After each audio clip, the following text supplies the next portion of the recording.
누가복음 19장 28절 이하 말씀을 중심으로 나귀 새끼와 그 임자들, 그냥 쉽게 별다른 의미를 제공하지 않고 그렇게 붙였습니다. 사순절의 마지막 주간, 고난주간이 시작되는 종려주일입니다. 이 종려주일에 관한 기록은 사복음서 기자가 모두 기록했습니다. 오늘 본문 누가복음 19장 28절 이하에도, 또 마태복음 21장에도, 마가복음 11장 1절 이하에도, 그리고 요한복음은 12장 12절부터 기록하였습니다. 고난주간을 거치지 않고는 부활주일이 절대 오지 않습니다. 고난주간을 건너뛰고 부활은 있을 수가 없습니다. 조금 의미 있게 표현하면 고난 없이 부활의 영광은 없다. No cross, no crown. 자주 아마 들었던 말입니다. No pain, 고통 없이 no victory. 승리가 있을 수 없다는 겁니다. 고난 주간, 부활의 승리에 이르는 과정이라는 것이죠.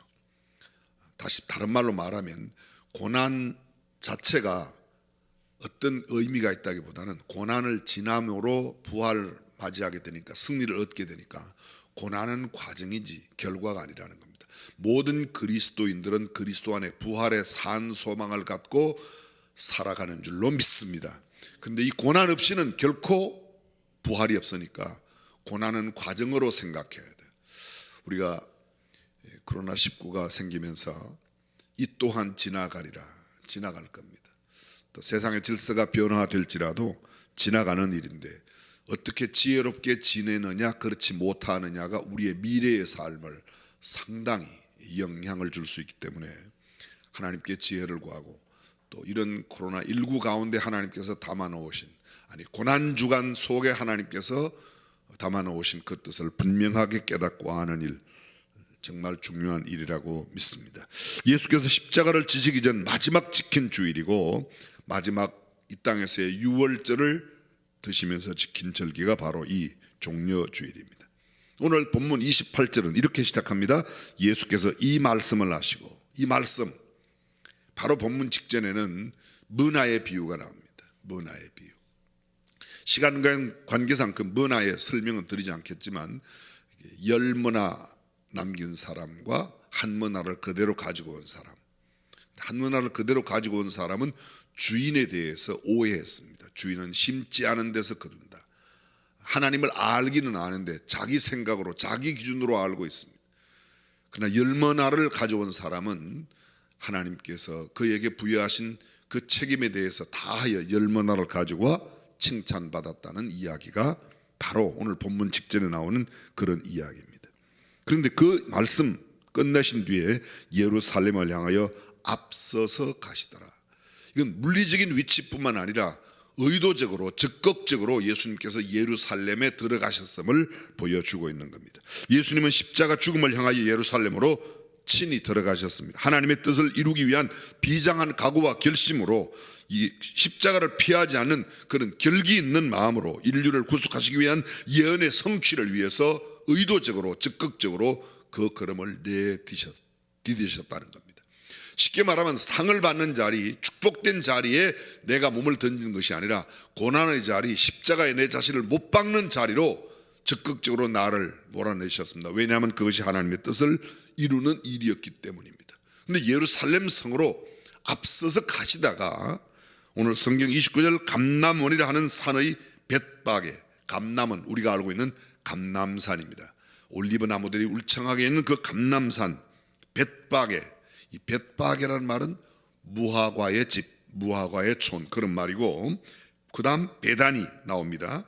벳바게와 베다니에 가까이 왔을 때에, 성지순례를 다녀오신 분들은 알지만 예루살렘 동문을 향해서 나오면 가파른 경사를 내려가 골짜기를 만나게 됩니다. 그 골짜기가 흰놈의 골짜기고, 흰놈의 골짜기로부터는 막 올라가는 오르막을 오르게 되는데, 그 올라가는 동쪽편 오르막 산이 감람산입니다. 그 감람산 꼭대기쯤 올라가면 거기에 벳바게와 베다니 마을이 다가오고, 베다니 마을 지나서 계속해서 동편으로 내려가면 우리가 잘 알고 있는 여리고가 그쪽으로 약 한 34km 지점에 펼쳐집니다.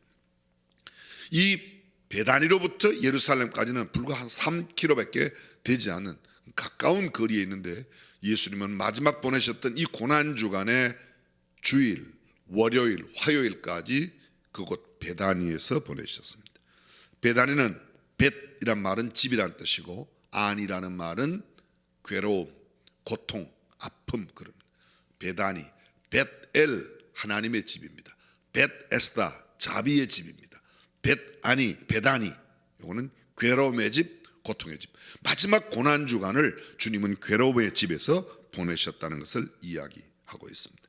근데 바로 이곳 벳바게와 베다니 가까이 왔을 때에 제자 가운데 두 사람을 보내면서 말씀합니다. 너희 맞은편 마을로 가라.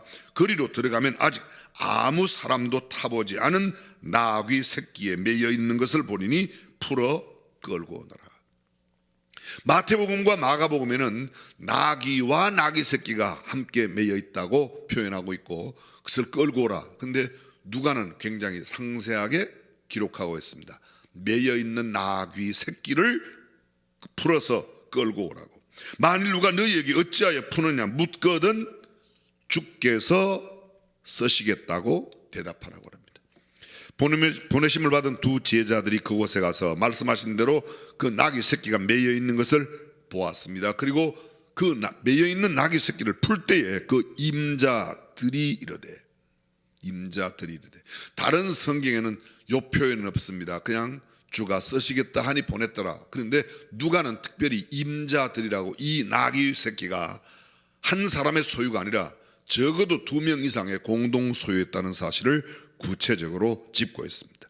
나귀 새끼를 풀 때 그 임자들이 이르되 어찌하여 나귀 새끼를 푸느냐 대답하되 주께서 쓰시겠다 하고 그것을 예수께로 끌고 와서 자기들의 겉옷을 나귀 새끼 위에 걸쳐놓고 예수님을 태우니 가실 때에 저희가 자기의 겉옷을 길에 펴더라.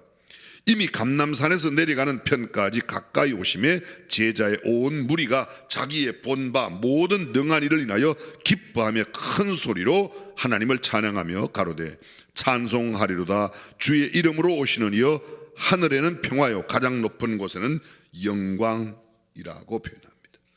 매여 있는 나귀 새끼, 아직 아무것도 타보지 않은, 다시 말하면 길들여지지 않은 나귀 새끼, 그 어떤 사람이 탈 수 있는 안장이나 그런 도구들이 준비되어 있지 않는 그냥 태어난 그대로 자라난 나귀 새끼, 좀 심하게 표현하면 야생 나귀 그대로를 예수님은 끌고 오라고 말씀하셨고 그것을 타십니다. 그리고 예수님께서 이 나귀 새끼를 타고 들어가신 내용을 구약 성경 스가랴 선지자가 예언을 했습니다. 스가랴 9장 9절입니다. 시온에 따라 크게 기뻐할지어다. 예루살렘의 딸이 즐거이 부를지어다. 보라 내 왕이 내게 임하나니 그는 공의로우며 구원을 베풀며 겸손하여서 나귀를 타나니 나귀의 작은 것 곧 나귀 새끼니라. 하나님은 독생자 예수 그리스도를 이 땅에 보내어 마지막 죽음의 길로 걸어가시는 그날에 가장 겸손한 모습으로, 여러분 우리가 알고 있는 상식으로 따져보면 당시에 왕들이나 전쟁에 이겨서 개선하는 장군들은 모두 말을 타고 대단한 웅장한 모습으로, 근데 만왕의 왕이신 예수 그리스도는 마지막 왕으로서의 그 직무를 감당하시는, 대제사장의 직무를 감당하시는 예루살렘 성에 입성하여 들어가실 때에 나귀 새끼를 타고 들어가셨다는 겁니다. 왜 그러셨다고요? 주님은 겸손하셔서. 제가 나귀에 대해서 조사를 조금 해보았더니 이 나귀가 보통이 아니더라고요. 나귀의 역사는 구약 창세기 때부터 이미 시작되었습니다. 여러분이 잘 아시는 아브라함이 애굽에 내려가 자기의 아내를 누이라고 하였다가 그것에서 아내를 빼앗겼다가 되찾게 됩니다. 그때 애굽의 왕이 아브라함에게, 애굽의 바로 왕이 아브라함에게 많은 소와 나귀를 주었다. 나귀라는 표현이 그곳에부터 나오고 있습니다. 그러니까 BC 약 4,000년, 지금부터 6,000년 전부터 이미 이 나귀가 있었다고 말하고, 나귀의 보통 키는 적게는 한 100cm, 1m 정도 높이, 높은 건 한 1m 30, 40 정도 되는 나귀가 있고요. 보통의 나귀는 한 100kg 정도 큰 나귀가, 아주 큰 나귀, 덩치 큰 나귀는 한 350kg에서 400kg 정도 나가는 그런 나귀도 있다고 말합니다. 나귀는 임신 기간이 상당히 길어요. 임신 기간이. 여러분 혹시 아십니까? 말은 임신 기간이 얼마죠? 말은 300일, 소는 330일, 나귀는 364일 정도 된답니다. 돼지는 114일, 계란이 병아리 되는 데는 21일, 개는 40일. 어떻고 목사는 씨알데기 없는 걸 많이 알고 있네. 제가 중학교 때 농업을 배웠습니다. 근데 이 나귀가 에스라고 하는 이 나귀, 작은 것, 원래 나귀라는 말 자체가 에스라는 말이 작은 것 그런 뜻이 있습니다. 라틴어 아시누스라는 켈트인데 이거는 오래된 말 뭐 이렇게. 근데 말과 나귀는 전혀 다른 동물인데 그렇게 성경에 이 나귀라는 동물이 무려 135번이나 나오고 신약성경에 14번이나 나옵니다. 얼마나 자주 나오는가. 연자맷돌을 돌리는 나귀의 이야기가 성경에 나옵니다. 베나다시 사마리아를 포위했을 때 나귀 머리 하나가 80세겔이었다. 거의 절망적인 물가가 하늘까지 치솟은 그런 상황을 이야기할 때 이 나귀 이야기가 있습니다. 구약 성경에 주로 기록된 거 보면 이 나귀는 가난한 사람들하고 상당히 연결이 잘 되어 있는 그런 나귀입니다. 사복음서 모두 종려주일날 이 나귀가 다 언급되고 있습니다. 그런데 예수께서 바로 이 나귀를 타고 들어가셨다는 겁니다. 왜요? 가장 겸손한 모습으로. 말이 아닌 나귀, 그것도 아닌 나귀가 아니라 나귀 새끼를 타고 들어가셨다고 성경은 이야기하고 있습니다. 예수님께서 마지막 타고 들어가신 이 나귀에 대해서 오늘 조금 더 깊이 생각해 보려고 합니다. 오늘 본문을 주의 깊게 보면 나귀의 모습이 몇 가지 모습으로 나타납니다. 오래전에 제가 이 설교를 했어요. 오래전에 이 설교를 하고 난 뒤에 원로 목사님께서 이 설교를 들으셨나 봐요. 고 목사, 다른 설교 하지 말고 나귀 설교 또 해라, 나귀 설교 또 해라. 원로 목사님께서 추천한 추천 설교 1번이 나귀 설교입니다. 제가 오늘 그 나귀 이야기를 조금 더 해보려고 합니다. 자, 가만히 보시면요, 성경 본문을 다시 한번 보시기 바랍니다. 성경 본문에 보면 28절 이하 29절로 연결되는 그 부분에서 이렇게 되어 있습니다. 감나몬이라 하는 산에 벳바게와 베다니에 가까이 왔을 때 제자 중 둘을 보내십니다. 30절 끝에 보시면 아무 사람도 타보지 않은 나귀 새끼에 매여 있는 것을 보리니, 매여 있는 나귀가 보입니다. 조금 지나가서 그 다음 구절로 연결되면 만일 누가 너희에게 그 9절 매여 있는 것을 보리니 풀어 끌고 오너라. 매여 있던 나귀를 예수님이 보낸 그 두 제자들이 푸는 모습이 나타납니다. 조금 지나갑니다. 35절 그것을 예수께로 끌고 와서 자기들의 겉옷을 나귀 새끼 위에 걸쳐놓고 예수님을 태운 나귀 새끼, 한 번도 아무것도 태워보지 않았던 그곳 나귀 새끼에 예수님이 올라타셨다는 겁니다. 그 다음 계속해서 37절과 38절로 연결됩니다. 온 무리가 자기의 본바 모든 능한 일을 인하여 기뻐하며 큰 소리로 하나님을 찬양하며 가로되 찬송하리로다. 주의 이름으로 오시는 왕이여, 하늘에는 평화요 가장 높은 곳에는 영광이로다. 주님께 영광 돌리며 찬양하는 찬송이 있습니다. 근데 이 주님께 영광 돌리는 찬양과 찬송을 나귀가 함께 누리고 있다는 겁니다. 자주 말씀드리지만 나귀가 사람의 겉옷으로 포장된 길을 걷고 있습니다. 수많은 사람들이 종려나무 가지, 이 승리의 입성이라고 부르는 이유가 바로 종려나무 가지를 흔들고 사람들이 연도에 환호하는 그것을 보고, 개선장군이 들어올 때 환호합니다. 왕이 들어올 때 그들이 환호해요. 그때 그들이 종려나무 가지를 꺾어 흔들었습니다. 예수님은 나귀를 타고 들어오는데 사실은 어울리지 않죠. 말을 타고 장엄하게 들어오거나 아니면 황금마차를 타고 들어와야 될 때인데 만왕의 왕께서 가장 초라한 나귀 새끼를 타고 지금 들어오십니다. 그런데 그러한 모습 가운데도 사람들은 환영하고 있습니다. 자, 이 나귀의 네 가지 모습을 자세히 보면 바로 저와 여러분들의 모습이 보이는 듯 하다는 겁니다. 사실 우리는 예수 그리스도를 만나기 전에 세상에 매여 있었습니다. 어둠의 권세에 매여 있었습니다. 죄악에 매여 있었습니다. 저주와 흑암의 권세 가운데 매여 있었습니다. 그런데 그 매여 있던 나귀를 예수님께서 보내진 제자들에 의해서 풀려졌죠. 누군가 나를 구원해 주신 구원의 원주체자는 주님이시지만 나를 주님께로 인도한 사람 그 제자들이고 나를 매여 있는 것으로부터 풀어주신 분은 우리 주님이신 줄로 믿습니다. 매여 있는 나귀가 풀림을 받을 때 정말 기쁘고 즐거웠을 겁니다. 이제는 자유함을 얻는다, 이제는 해방을 얻는다. 매여 있다가 어린 새끼의 나귀가 매여 있다가 풀려질 때, 그런데 풀려진 것만으로 끝나지 않습니다. 우리가 구원의 감격을 갖는 것은 매우 중요한 일이지만 구원의 감격으로만 신앙생활하는 것이 아니라 때로는 예배당 안에서 주의 일을 감당하며 무거운 사역의 짐을 질 때가 있습니다. 마치 예수님을 등에 태운 이 나귀 새끼처럼 힘들고 어려운 일. 이미 말씀드렸습니다. 이 벳박의 언덕으로부터 시작해서 베다니 마을로부터 시작해서 예루살렘으로 들어가는 가파른 경사길을 내려가고 가파른 경사길을 올라가야 예루살렘 성 안에 들어갈 수 있습니다. 등에 짐을 싣고 가파른 길을 내려가는 게 쉽지 않습니다. 올라간다는 것 여간 어려운 일이 아닙니다. 어쩌면 정말 힘들고 다리가 부러지는 것 같고 물렁뼈가 어스러지는 것 같은 고통이 있었을 겁니다. 그런데 만약에 힘들고 어렵다고 이 나귀가 발을 구부리면 등에 태운 예수님께서 떨어지십니다. 우리가 이 점을 기억할 필요가 있습니다.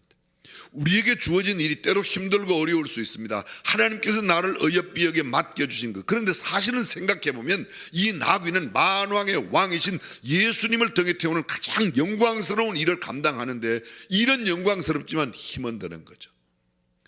예수 그리스도가 우리에게 맡기신 직임을 감당할 때 짐도 가볍고 모든 하는 일도 즐겁고 그렇지는 않습니다. 굉장히 의미 있고 복된 일이지만 때로는 그 일이 우리에게 굉장히 무거울 수 있고 힘들 수 있다는 겁니다. 너희가 예수를 믿으면 힘든 일이 없어진다 그런 게 아니라 힘들지만 의미 있는 일, 축복된 일인 줄로 믿습니다. 주님 앞에 쓰임받는 것 귀한 일이라고 믿으시면 아멘. 그러나 귀한 일은 귀한 일인데 힘들고 어려울 수 있습니다. 힘들지 않고 내가 노력과 내가 공을 들이지 않고 좋은 일이 생길 수는 없는 겁니다. 우리가 처음에도 이야기했습니다. 고통 없이 고난 없이 영광 없다. 그렇습니다. 의미 있는 그 사역에. 그런데 그 나귀가 걸어갑니다. 예루살렘 성에 향할 때 수많은 사람들이 겉옷을 폈습니다. 종려나무 가지를 흔듭니다. 나귀를 보고 하는 것이 아닌데 나귀가 마치 자기 보고 하는 것냥 생각하고 발을 들면 누가 떨어져요? 예수님이 떨어지게 되어 있습니다. 제가 읽은 책에 나오는 짤막한 이야기인데요. 어떤 신상을 조각한 상을 등에 실은 나귀가 동네 앞을 지나가고 있었답니다. 지나가는 많은 사람들 신의 모습을 보고 공손하게 그 신상을 보고 막 절을 하였는데 나귀 앞에서 절을 하자 나귀는 사람들이 자기를 보고 절을 하는 줄로 알고 교만한 마음을 가졌답니다. 모두들 나를 이렇게 존경하며 절을 하고 있는데 나는 여지껏 내가 이렇게 위대한 존재인 줄 몰랐구나. 나귀가 그렇게 생각했습니다.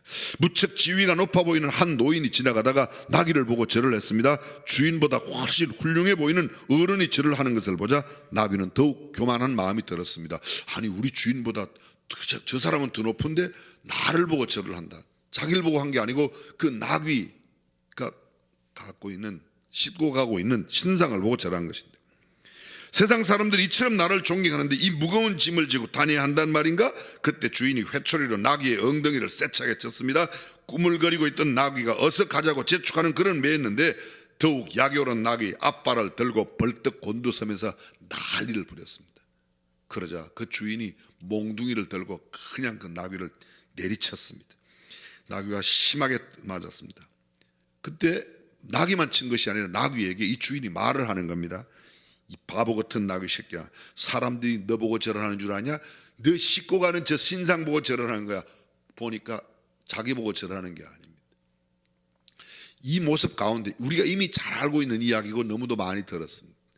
교회 내에 이런 사람이 있습니다.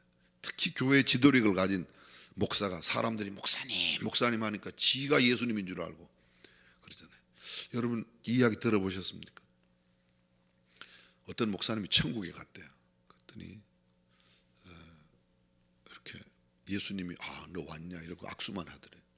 장로님이 오시니까 벌떡 일어나서 장로님 막 환호더래요. 목사가 뭐 천국에서 이럴 수가 있냐. 그래서 물어봤대 예수님한테. 예수님 왜 제가 올 때는 그냥 악수만 하고 왜 장로님이 오시니까 이렇게 환영합니까? 그랬더니 야 네가 올 때 이랬으면 네가 내 자리에 앉을까 봐 그래서 그러더래요. 이거 그냥 웃어 넘길 이야기가 아니죠. 하나님의 자리에, 예수님이 앉으셔야 할 자리에 사람들이 지금 너무 많이 가 있어요. 정말 목사를 위해서 기도해 주셔야 합니다. 그렇게 되지 않도록. 남들이 나를 많이 알아준다고 내가 마치 예수님인 양 생각하면 이 낙이 꼬라지 나는 겁니다. 정말 영광스러운 일이지만 힘들고 어려워요. 그럼에도 불구하고 나귀는 주님 앞에 쓰임 받는다는 것을 귀하게 생각할 수 있는 것이 얼마나 중요한 일인지 모르겠습니다. 자, 시간이 없습니다. 나귀 주인입니다. 나귀 주인. 여러분, 저는 이 나귀 주인을 생각하면서 이런 생각을 했습니다. 주가 쓰시겠다고 하니 이 나귀의 임자들이 주었다는 겁니다. 이게 상식적으로 가능해요? 예수님이 쓰신다고 그러면 자가용도 내놓고 그렇습니까? 나귀는요 당시의 자가용이었어요. 당시에 화물을 옮기는 우리나라의 최초의 우리나라 국산으로 만든 승용차 가운데서 외국에 수출해서 히트를 친 게 옛날 포니였어요. 포니. 그 포니가 조랑말이죠. 조랑말.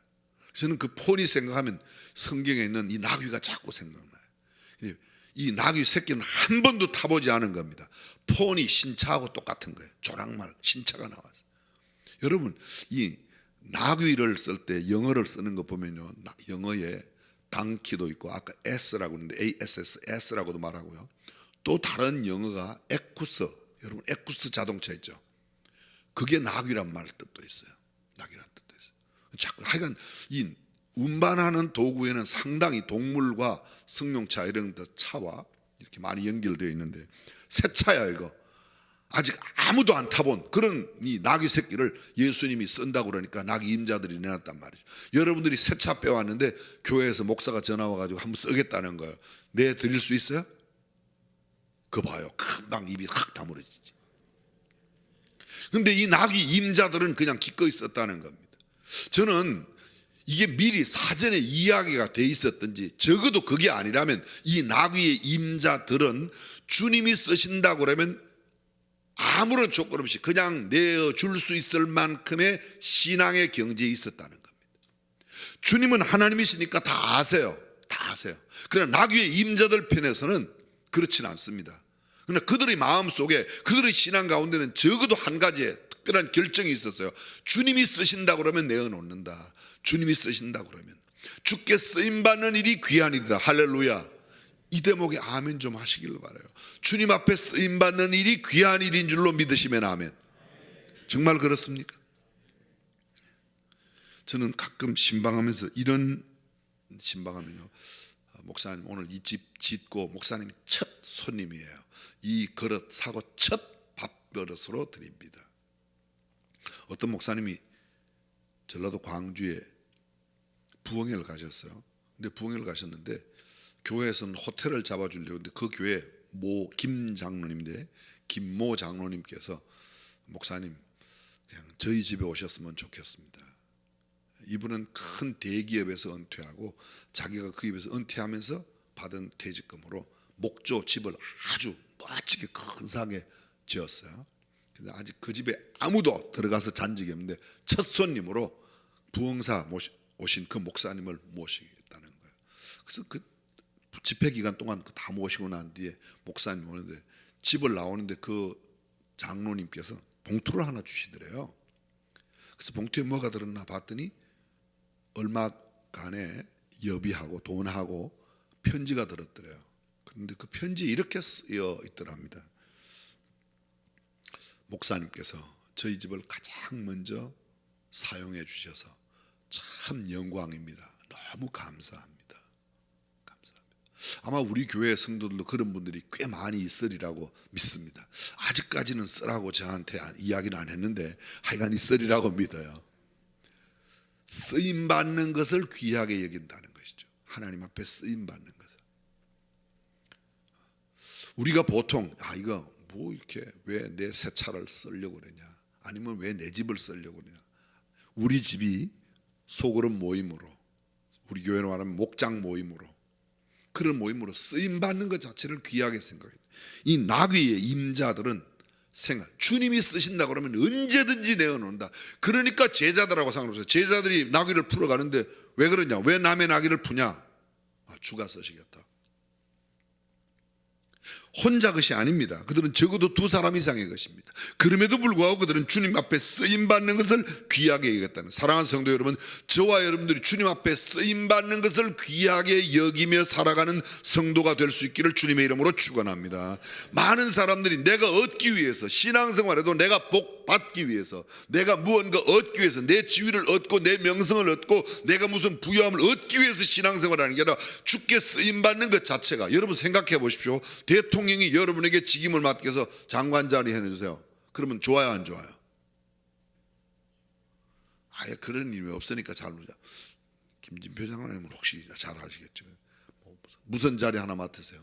근데 나라는 님이, 대통령이 나를 귀한 자리 맡겨서 인정해서 그 자리를 맡겨도 귀한데, 하나님 앞에 쓰임 받는다는 것은 일국의 대통령이 아니라 온 우주 만물을 만드신 하나님이 나를 쓴다, 내 것을 이용한다고 하는 것은 더 큰 복이요 축복인 줄로 믿습니다. 쓰임 받는 것을 귀하게 생각해요. 단순한 그들의 순종이었지만 그것은 곧바로 성경의 길이 빛나는 하나님의 사람으로 하는 것. 우리 시대에 너무 이기적인 물질 만능주의, 물질을 추구하는 그런 기복 사상이 많은 시대에 주께 쓰임받고 주께 사용되어진다는 것을 귀하게 여기며 신앙생활하고 살아가는 저와 여러분이 되시기를 주님의 이름으로 축원합니다. 말씀 정리해 보겠습니다. 우리는 나귀의 모습 가운데 어떤 모습인가를 생각해 보아야 합니다. 세상에는 아직도 주님을 만나지 못한 채 세상에 매여 어두움의 권세에, 흑암의 권세에, 지옥과 저주의 권세에 매여 살아가는 사람들이 많이 있습니다. 주님께서 우리를 보내셨는데 우리가 그들을 풀어주어야 하고, 풀어 주님 앞에 그들을 인도하고 주님 앞에 쓰임받는 깊은 경지에까지 영적인 성숙의 상태를 만드는 것이 참된 그리스도인이 해야 할 일인 줄로 믿습니다. 그리고 우리 자신도 하나님 앞에 귀하게 쓰임받는 하나님의 사람 되어 하나님께서 인정하시는, 하나님께서 축복하시는 아름다운 축복된 삶 되시기를 주님의 이름으로 축원합니다. 기도하겠습니다.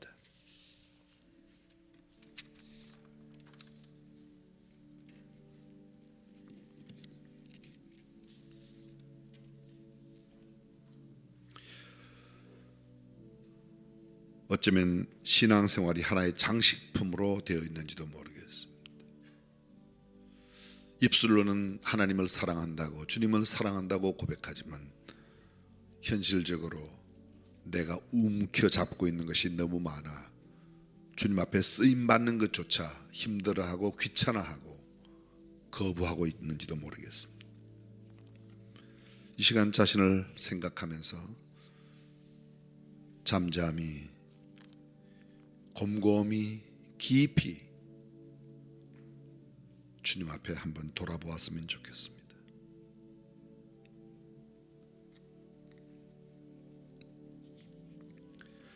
나귀가 잘나서 쓰임받은 것 아닙니다. 나귀가 써달라고 부탁하여 쓰임받은 것도 아닙니다. 그냥 주께서 사용해 주신 것, 그것 때문에 나귀가 스스로 하나님께 쓰임받겠다고 다짐한 적도 없고 애쓴 적도 없습니다. 주님 나 좀 써주세요 요청한 적도 없습니다. 그냥 밧줄에 매여 있는 그 상태에 있었는데 주께서 제자들을 통하여 풀어주시고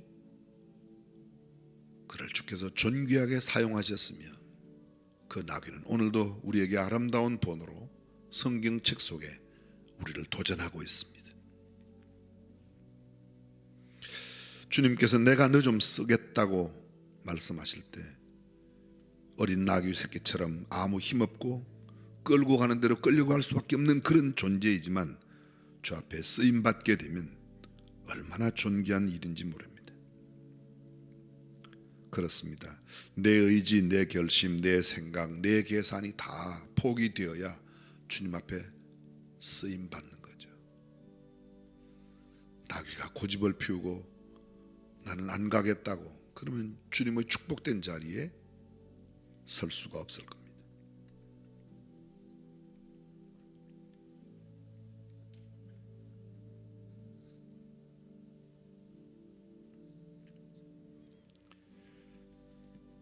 전능하신 우리 하나님,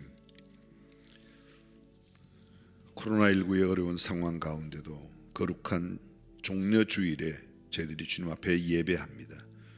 2000년 전 주님께서 타고 들어가셨던 나귀 새끼와 그 나귀를 주 앞에 쓰임받는 것을 기쁨으로 알고 기꺼이 내놓았던 나귀의 임자들을 생각해 보았습니다.